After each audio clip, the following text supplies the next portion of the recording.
Ladies and gentlemen, Jay Hafe here to undisclosed location.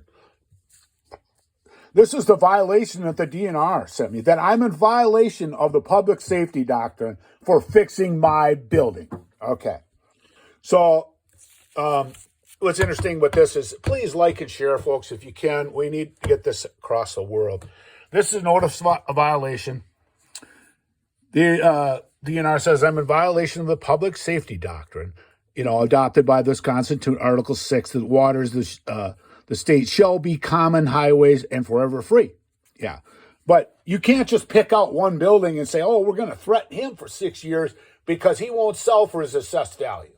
Now you have to go back and say, okay, the city and the DNR conspired with removal of the 17 small business owners. And they did. And they rendered the property economically useless with the false threats and slander and, the whole works. Okay. So what they did, everything, they had a DNR's attorney took care of it, just on and on and on. If you can please watch the other episodes.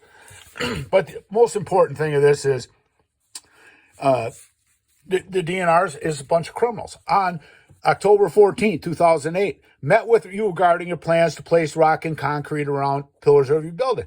Mr. Hunt stated that they could not approve plans to repair a structure located on the riverbed. Temporary stabilization projects were done to fill voids in the Beaver Dam River that formed around the columns. And at that time, no enforcement action was taken against the stabilization. That was Firshaw's. Now, so you have to understand, my building and the Masonic Temple, which is Firshaw's building, were built together. They had what they call common wall, okay? And they were built back in 1911, okay? And the thing about it was, his building, what they said, was ready to collapse in the river, and it could cause a catastrophic explosion, but that didn't seem to bother me any. But I felt that I should fix one of my pillars because it was help holding his out because it was washed out for the increased water velocity. So I went to the city and, tried to get a permit, which we'll get into that. And it says, December 5th, letter to it stated that if the city's project does not result in the removal of all the buildings, the department would take action as necessary.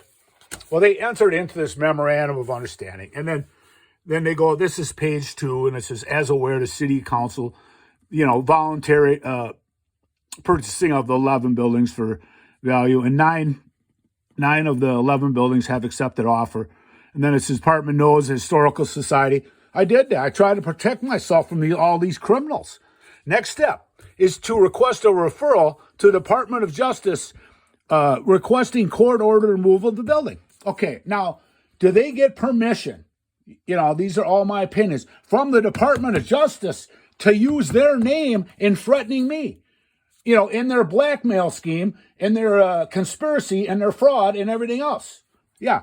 So did they get permission from the Department of Justice? I'm going to look into that because I don't really think that they are going to support a blackmail action against me.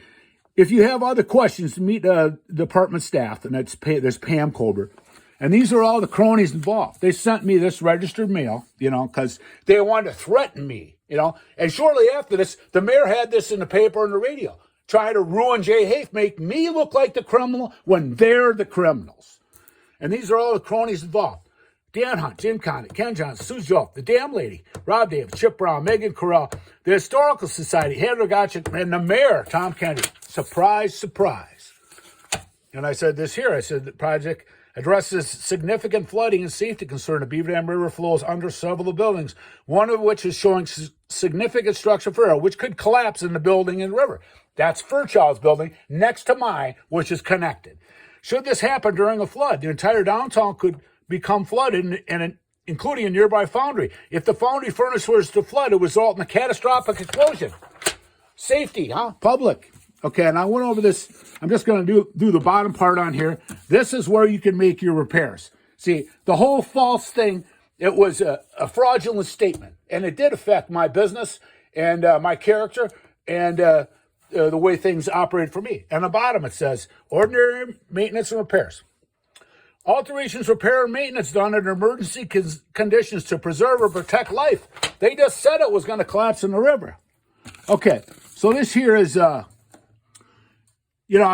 after I was under these threats, this tremendous stress for a continual amount of period, I went on and I looked up this public safety doctrine. There isn't one.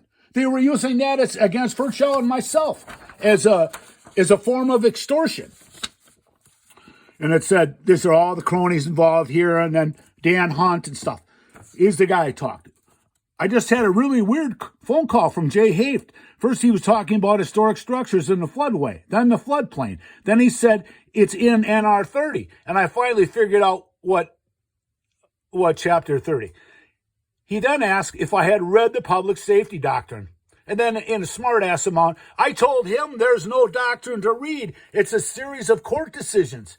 Then he tried to tell me it's an amendment to the state constitution for small. Not only they're criminals, and this here, it proves that they're criminals.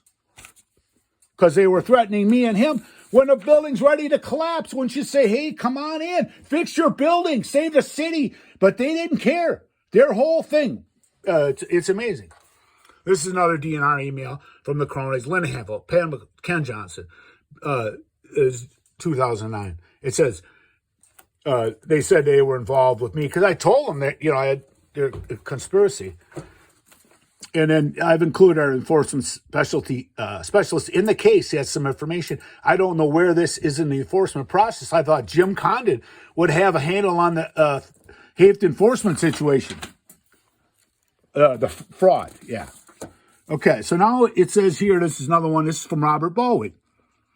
He says, concerning the 151, the mayor and attorney, city officials yesterday update where you can read it, the city attorney suggests at 151 he owns back taxes. That was this Ton Anton. But now they said in the federal report that they received the funding for the other buildings, even though I was in there and they received it. But it's just a constant cover up, and fraud scheme. So what they did with Ton Anton, told him couldn't fix his building, 50% rule, he had to fix everything after his flood, and he left town. I tried to contact him. He moved somewhere out east. I couldn't get him to answer the phone. But the thing is, they took his building even though they had been paid for it. So what did they do with the money? They foreclosed on it because of back taxes. There's just a heartless bunch of criminals is what it is. And it said, I had suggested to the city attorney that we would need to explore a staff process sooner than later exclusive of a request to have DNR start the removal order based on DNR issues. If Jay and Anton do not wish to sell, ultimately allowed to stay in the floodway because I legally could. It could cost the city to move all the structures. If they would have came in and done it legally from the building, I would have done it and I would have got the hell out of this town and never came back. And it says, this is from Ken Johnson to Baldwin. We're always reluctant to talk about specifics of an ongoing enforcement cases, but we are moving. We have begun the process concerning the bear. We are preparing a notice of violation and a referral package to the Department of Justice. If they would have took this to court and they would have had me up on the stand with all the evidence I had, they would probably end up in prison instead of that there. Yeah. And the thing with Baldwin is, I coached baseball in Beaver Dam for 6 years, okay? I was at a game, and I told him, I said, I'm in that relocation plan. He goes, yeah, he says, I know Marianne doesn't do things that I approve of, but you're on the city council, and you could have gave a shit less. So it's like, if you want to help people in the community, really consider what you're doing. The kids had the best baseballs, the best baseball bats. I made every game, every practice. I coached the All-Stars for 6 years, and then they get treated from a city like this. But 4 generations of my family went to school in this town, and it's all about the development of a shoe factory for a corporation worth $200 million. Okay, so this is another one here. This is, it is my understanding that he placed fill in the bed of his river to stabilize around his pier, which is concrete pillar. Inspection told me that he did the work. Yeah, I did. I applied for a grant. Ken and I agree that if he does not continue toward removal, that we should proceed with enforcement since he has a violation, especially if he turns down a buyout deal. Yeah, it's unbelievable. That's actually, more blackmail. That if I don't take their illegal offer and they were supposed to write in a letter that they would never pursue my property under the Stafford Act in the federal report. He's claiming the city is responsible for the increase in the piers in the buildings that had the larger piers that caused all the damage. What they did is they didn't get a permit. They oversized these pillars and stuff, But what else is new on there? So, and then here's another one. This is Ken stopped by the ER by. He thought he had a contact with the National Register to notify him that building is in violation of state law would be beneficial. You can't just pick out one building in the river on the floodway and say that it's in violation of the state law. It's just more cons, cronies, fraud. It's just an ongoing, criminal circus. Would you be able to make this contact? The only idea I have was to contact our archaeologists. So they went to the, they went to the Historical Society to try to get them get them to, release my building. But it's just, they're all work together, folks. Okay, this is Michelle Snyder. This is actually my second cousin in town here. How much fun is this? This is my hometown. Or is it more Gary and Miriam getting involved? Okay. It's not fun, okay, to have your building flooded out with negligence and have me threatened, slandered. And it says, the city attorney, DNR, supersized historical designation. Inclusion of the tavern means nothing to the DNR. Well, they're partners. They're conspiring to get rid of us. And then if you want to read this, you can, because I don't want it too long. Legal proceedings have been begun against another building believed to be abandoned. Yeah. If you render it as property, economically useless. This is another one in the paper, folks. Try to run a business in this corrupt criminal enterprise that they call Wisconsin. Okay. And then Congdon, this is some stuff about the river. Oh, they've done a wonderful job, he says here. And it says, Congdon also said the DNR is a process of putting together its case to have Have's building removed from the Beaver Dam River. Once the file is completed, it will be turned over to the Department of Justice for consideration.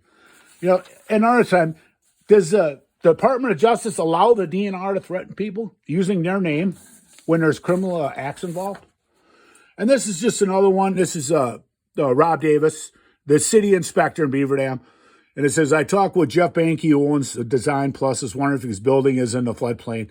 He's a decent guy. He was just wondering, but they're supposed to apply this fair and equally. And it says on here, he said that if he needed, he would have a surveyor come out and shoot elevations. So maybe if you could just provide him an elevation that would be sufficient. Yeah. This is another example. Criminals. Yeah. Not Jeff, but them. The mayor said that my building didn't need any work. Well, here's a picture of it, okay? It cost me $85,000 around there to fix it, plus 4 years of my life. I worked 2 years for nothing, okay? And the mayor said there's no damage. So this is what they left me. So at that point in time, my son got in a lot of trouble because I wasn't there for him, And if I would have come back and knew everything with this was corrupt, it would have been a different story. So here's what my building looked like after I fixed it and stuff like that. And I'm sorry, folks. Now, is it right or legal for the DNR to use the Department of Justice to threaten me? Yeah. Yeah. I went through some great points in my time. And at one time I actually contemplated, I thought I had PTSD and I was going to jump off the roof and commit suicide in my building, folks. I don't know what to say. I don't know where to go. Is there anybody honest that would help? It's just unbelievable.